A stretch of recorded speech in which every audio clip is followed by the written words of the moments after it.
and summer solstices, the spirit of these gods was invoked. Men would dress up in garments resembling these deities, usually consisting of animal fur, scary masks, often with horns, and carrying batons or clubs or switches made of sticks. National Geographic has done a wonderful job of revisiting, or actually visiting contemporary expressions of these types of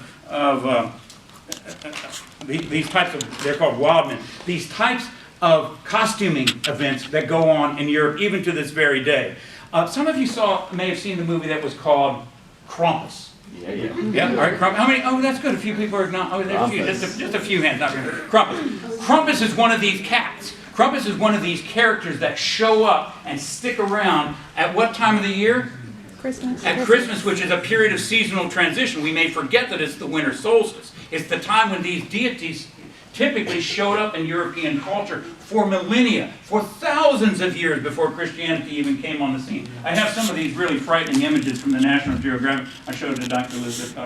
Look how scary that is. Yeah, she's great. I know that too. And these images here, the Wildman National Geographic, they're even creepier. I mean, imagine meeting that guy out there. Well, I know, I'm trying, but I want you to know. Yeah, that's scary image. She doesn't even want to see it. Okay. No more of those scary deeds. At various times of the year, the spirit of these wildmen would be invoked and celebrated and engaged by culture.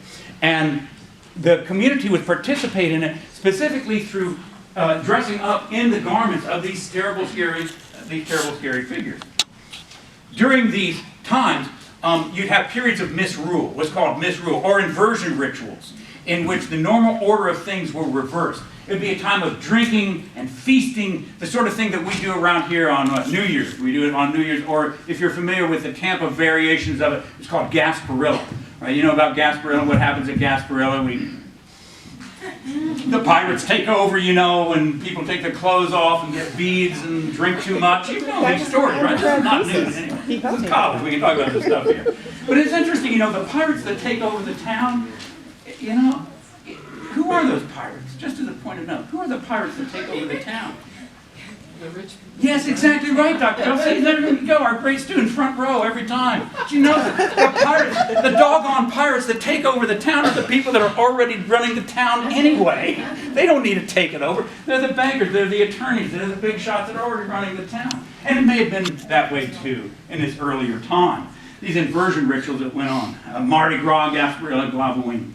Halloween, by the way, is another one of these types of festivals that occur as well. But anyway, back to the past.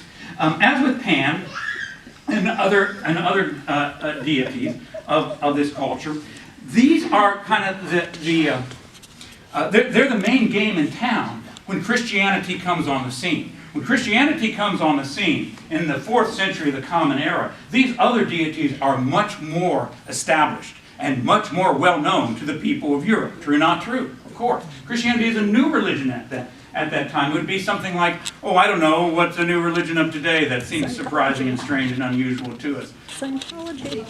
Yeah, Scientology. Yeah, maybe Scientology, maybe some sort of UFO religion. It's strange and unusual, and it's a religion of the urban centers. The religions of Rome and Milan and Myra and Alexandria. It's a religion of the big cities. It's not a religion of the countryside.